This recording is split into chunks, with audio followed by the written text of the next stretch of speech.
Hello, world. Your favorite podcast host, Anthony Diaz, here with another episode of 50 States of Terror.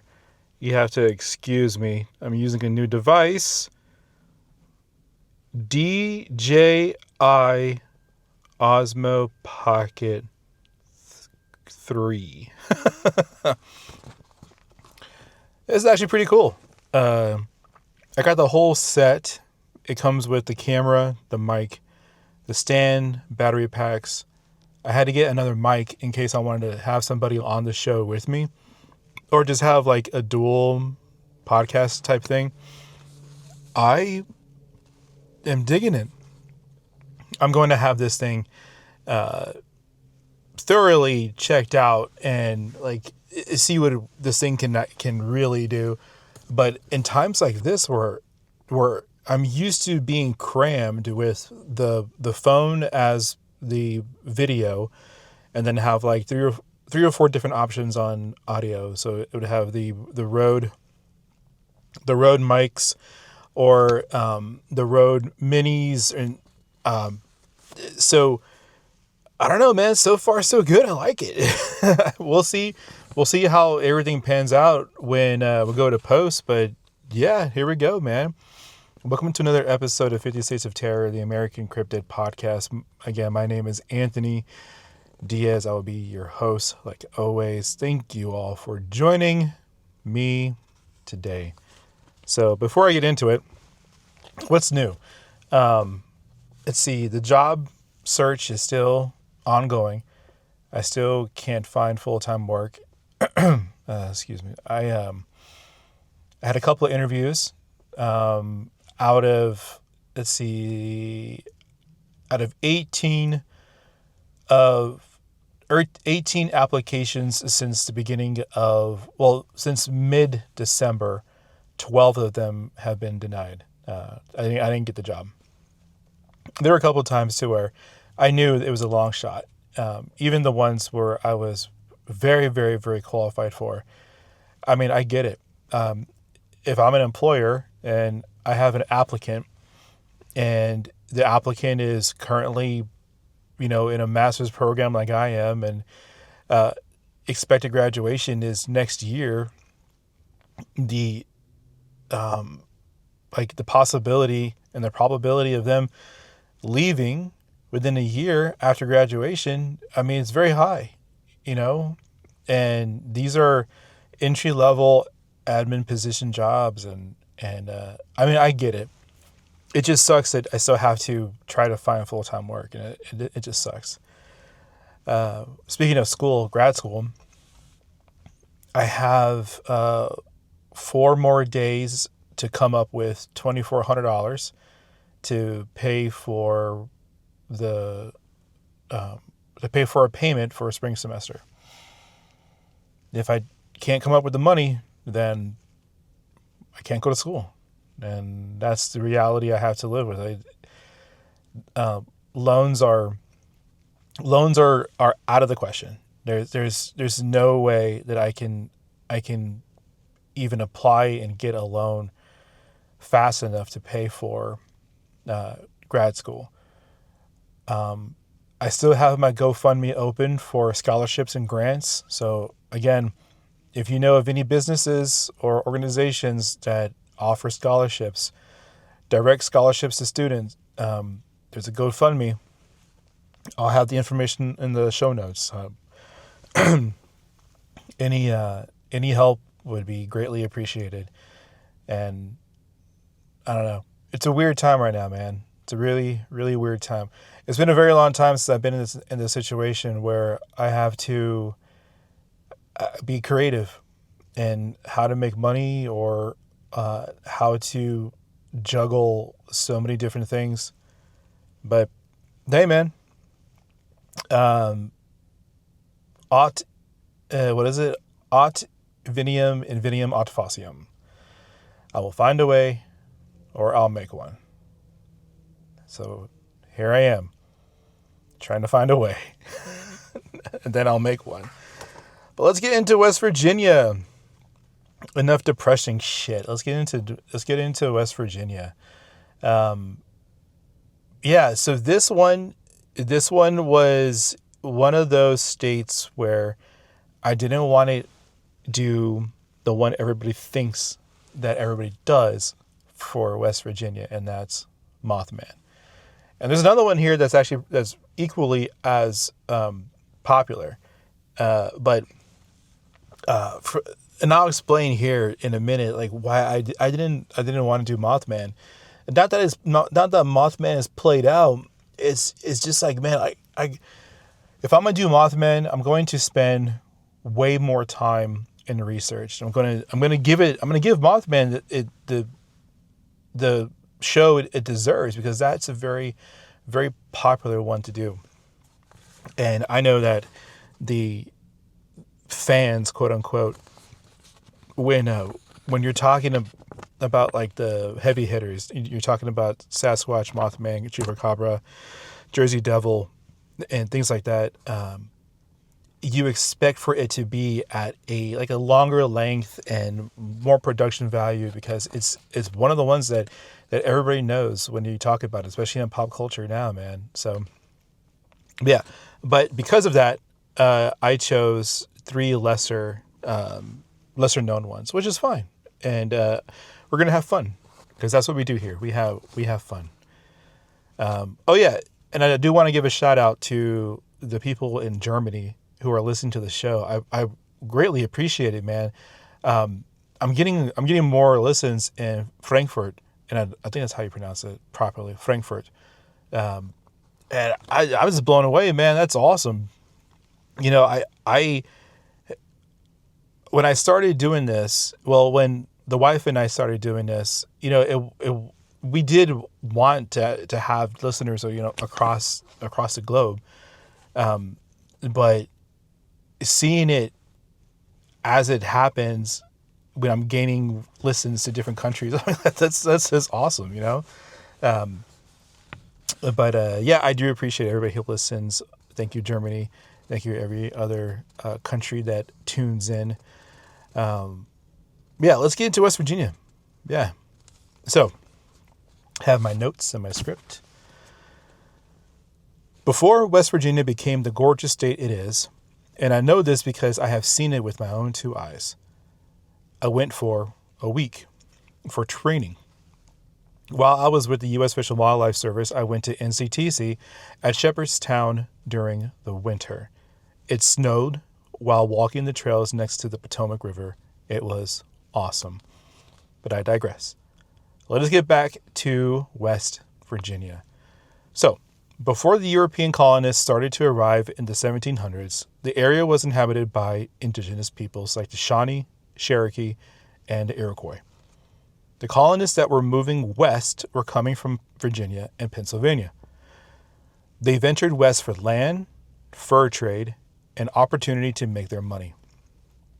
One of the many things that started to get in their way westward were the Appalachian Mountains. I'm not 100% sure how you're supposed to pronounce, because I've always heard it pronounced as Appalachian, but I've heard other people who are from the area call it Appalachian, or another variation of that. So if there is a proper pronunciation of the mountain range, please let me know. Hit the comments, man. It's so cliche and stupid to say. Hit the comments, man. I have become one of them, and that's okay. If it means growth, it means growth. Here we go. This mountain range would later play a role in the separation of Maine, Virginia.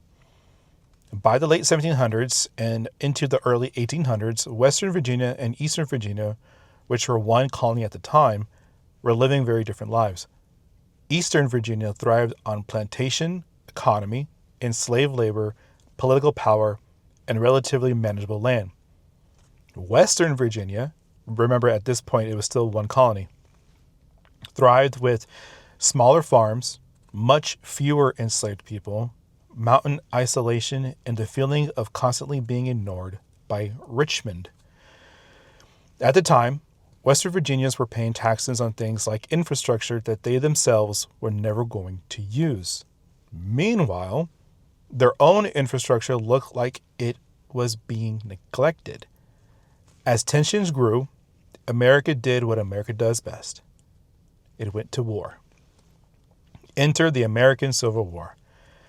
And I say America does what America does best thing as complete tongue-in-cheek, because historically speaking, a country like France has had more wars, and also the UK, but that is because of their, sheer history in relation to the rest of the world, also because of their geographical location in relation to everybody else.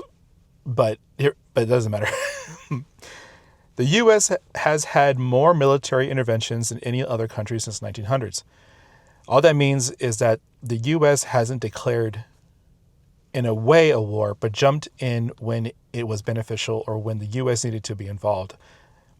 Again, I'm still tongue-in-cheek here.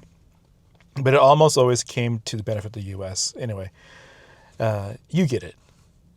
In 1861, Virginia attempted to secede from the Union, but the population in Western Virginia was opposed. Many Western Virginians opposed slavery and wanted to remain in the Union. So on June 20th, 1863, West Virginia officially became its own state. It formed by breaking away from a Confederate state. This is huge, by the way. Virginia was a Confederate state, and almost by geographical design, West Virginia was like, nope, and joined the Union. West Virginia began to thrive by two major resources: the Appalachian Mountains and the coal that was in them. By the late 1800s and early 1900s, coal was an absolute king resource. Railroads cut through the hills, and mining towns popped up almost overnight. The jobs were there, but also could mean your life. Miners worked extremely long hours under the most brutal conditions. I mean, have you ever seen exploration videos or those documentaries on coal mines? Man, it is gnarly. This is where the company store comes from. The old Tennessee Ford song, 16 Tons, made this the focus of the lyrics. You literally owed your soul to the company store. If you don't know what that is, here it is. So the miners would only get paid in scrip that could only be used at company stores within the mining town. And this could be like metal tokens, paper coupons, or something other than real money. The miners would then be forced to shop at stores only provided by the mining company. This drove these miners into economic dependency and sometimes would go into debt from the company store and would be forced to work out from the debt by working the mines. This is something that could rear its ugly head again in the near future if we're not careful. If there is no regulation on how currency can be transferred so that workers can shop and provide, then non-informed workers can fall into this same trap.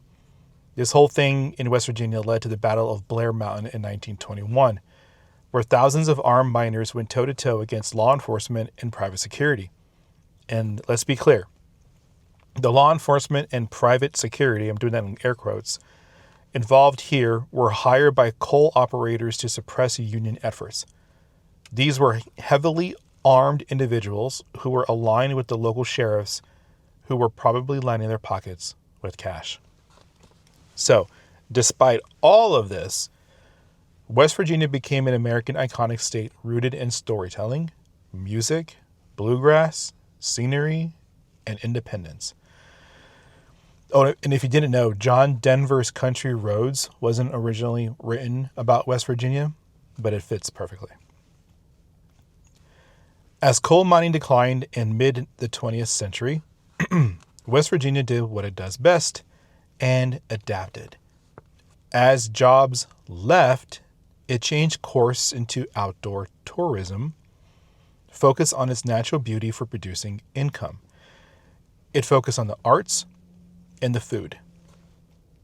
It is a state that I hope to one day return and stay a little longer than 1 week, because West Virginia was gorgeous. No, man. Should have brought some water with me. Yeah, West Virginia, man. It really was a gorgeous state. That whole area of the U.S. is just amazing. Once you get into West Virginia to Maryland, and you head north, and then, I mean, you can venture into the cities, but once you get into the outside suburbs and the woods, touristy areas, national parks, the state parks, man, it is nice. It is really nice. Yeah, I've thought about what would happen if we just needed to pick up and go, and we had the money. Like, what state we would probably live in besides Texas, because Texas to me, Texas is my home, But I mean, I'll follow the money. If there's a job somewhere like Colorado, I would love to just pick up and go and move to Colorado and work. The job has to be there first, obviously, but if something happens to where we get enough money to where we can comfortably just pick up and go, the East Coast has always been on that radar of the forever home on the East Coast. West Coast, not so much. I mean, I adore the West Coast. West Coast, sorry. Like Northern California, then you get into Washington State and Oregon. Like, that area is so nice. It's very beautiful. I don't know what it's like in today's atmosphere to purchase a home over there on that side, but West Virginia, Colorado, Missouri, Montana, maybe Wyoming, the Dakotas. I think those would probably be really, really nice areas just to build on land, and it'd be cool just to sit on a porch and write all day. Okay, yeah, a little fantasy for you. So let's get into cryptids. So we have 3 this episode. I'm going to explain why. I didn't want to do Mothman. Don't get me wrong, I love Mothman. Mothman is one of those cryptids that is sometimes the gateway into the field of study, like Sasquatch or the Jersey Devil. But one of the things that I like to do on the show is showcase the more obscure cryptids that get overshadowed by the heavy hitters. So I chose to do 3. Now, this doesn't mean that I'll never do an episode on Mothman, but I really want to save those for when I have the ability to go to the Mothman Museum and Point Pleasant. I want to explore something like that, then do the research, then do the episode. And there's the Flatwood Monster is out there too. So I mean, it's the same thing. I would love to go out there and explore the museum, explore the area, do the research, then do the show. But I mean, that costs money and production value and everything. But I think it gives it more weight and gives it more structure if I were to do it that way. So hey, travel channel, Discovery Channel, I'm open, man. I'll do it. So I'm doing the Grafton Monster, the Veggie Man, and the Snarly Yow. First up is the Grafton Monster. In 1964, a reporter by the name of Robert Cockrell claimed to see something while out in the woods. He described seeing a massive creature, around 7 to 9 feet tall, a huge white obstruction, slick white skin with no head, 4 feet wide, and it is further described as having the head situated in the middle of the body. There is a pop culture depiction in the game Fallout 76. This is the second or third one that we have on this particular game that references pop culture and references cryptids. The Snallygaster, the Jersey Devil, Mothman, and now the Grafton Monsters in the game. Yeah.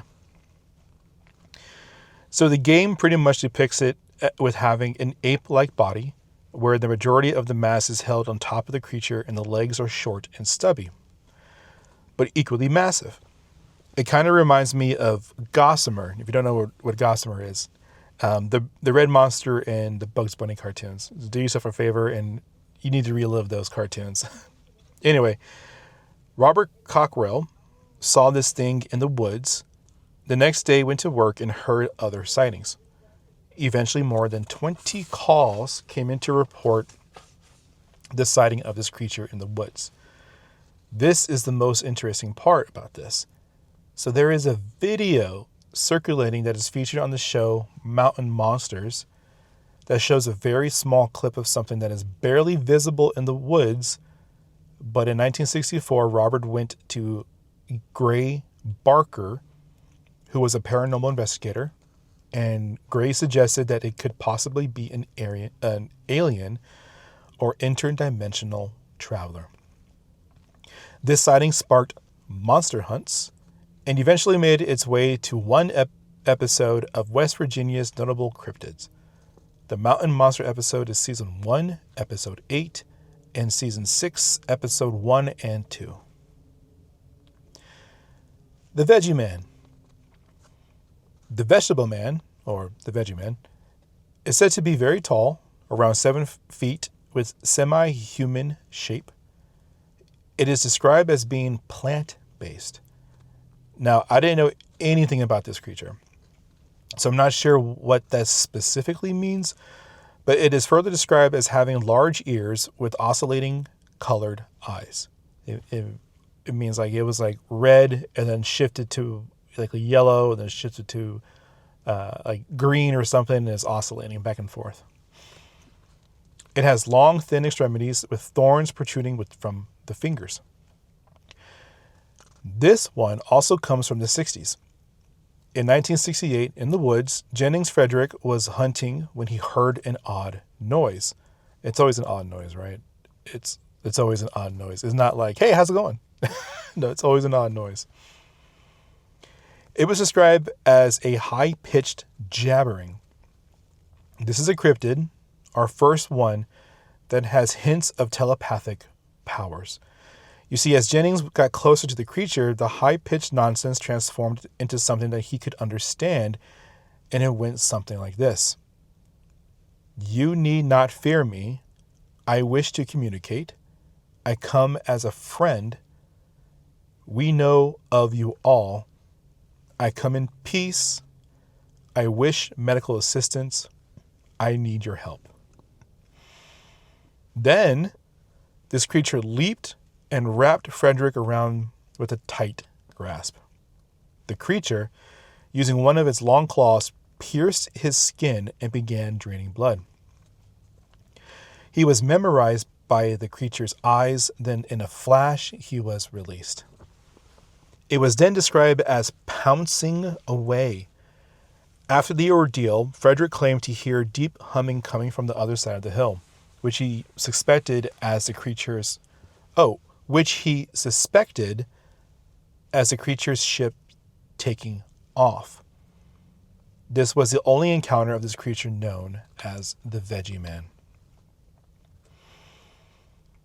The Snarly Yow.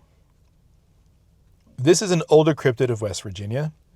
It is said to be seen since the 1700s roaming the mountains near Harper's Ferry. I've been there before because I really like learning about history, and the national parks. The national park there was awesome. The scenery was amazing too. I think there is a trail that leads into the Appalachian Mountains. I can't remember, but it goes into the mountain, and it was right beside the train track that went into the mountain. And there's an old 1900s advertisement that's painted on side of the mountain. It was so cool. Anyway, the Snarly Yow is described as a large black beast with glowing eyes, often being likened to an omen terrorizing the people of West Virginia, but this is a phantom beast. It is said that it doesn't interact with any physical objects. It is not a ghostly figure either. It simply manifests and disappears. Now, there are a couple of research sites that call this the snallygaster, And I'm not sure if there is a different name for it regionally, but the Snallygaster, if you remember, is that gnarly looking flying creature with like tentacles and bat-like wings. It's giant creature. It is not the snarly owl. This creature originates from German immigrants dating back to 18th century. It has that omen thing to it, like Mothman. There are some variations of the snarly owl, some having the creature as white, headless, or dragging chains. But this is much like others we have discussed in prior episodes. Like the black rail dog, it doesn't necessarily interact with people, but manifests and perhaps frighten, as if to cause or to be the catalyst of that creates havoc. The snarly owl. Yeah. Dog-like beast creature, dude, that just shows up and leaves. So let us rate these cryptids from 1 to 5 golden Nessies, 1 being the lowest score and 5 being the absolute highest. I am going to group these all together and give them all a solid 4.3. I love these. You have 2 that are alien-like, and I know that I don't do aliens as cryptids, but with no sighting of a craft, they fall into the cryptids by default, That's just my stance on it. But then you have the paranormal like snarly owl that resembles other cryptid dogs, creatures that we have discussed before. Perhaps there is some sort of connection. I don't know, but what I do know is that there are fantastic creatures to explore in the realm of cryptid possibilities. The artwork for the grafted monster and the Veggie Man are awesome. I have to be honest with you though, if I were only doing the Veggie Man, this would be a very low score. And that's because there's little research on it. There's only one sighting. It falls in the weird category of, is it an alien? Is it not an alien? It has no evidence of a ship taken off or any other paranormal stuff or extraterrestrial stuff. So it does fall in a cryptid category. By itself, it's not all that great. But if you group that with the grafted monster and the snarly owl, then the score goes up. So yeah, I rate these cryptids 4.3. Yeah, pretty cool. I do enjoy the grafted monster. That was awesome looking, and the snarly owl. You can't go wrong with a almost ghostly dog. Okay, it is time for Ziggy's Wisdom. There may be a time where everything around you feels like a manifestation of pure evil. And if you feel like you are a little speck, then be the most feared little speck you can be. In time, you as a speck can grow into a powerful force of good. Be the voice, be the fist, move fast, be 10 steps ahead, speak slow, have a plan. Move with a purpose, and you can defeat those who mean you harm. Be patient. Keep those around you safe. Study, observe, strike, and be a beacon for good. All right? All right. Thank you all for listening to this episode of 50 States of Terror. Again, my name is Anthony Diaz. I truly appreciate every single one of you who takes the time to download, to listen to me talk.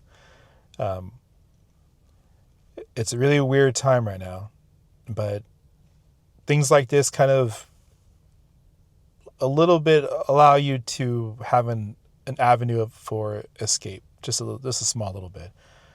And if I can provide that, then I guess I'm doing my job. Okay. Thank you all again. Love you all. Later.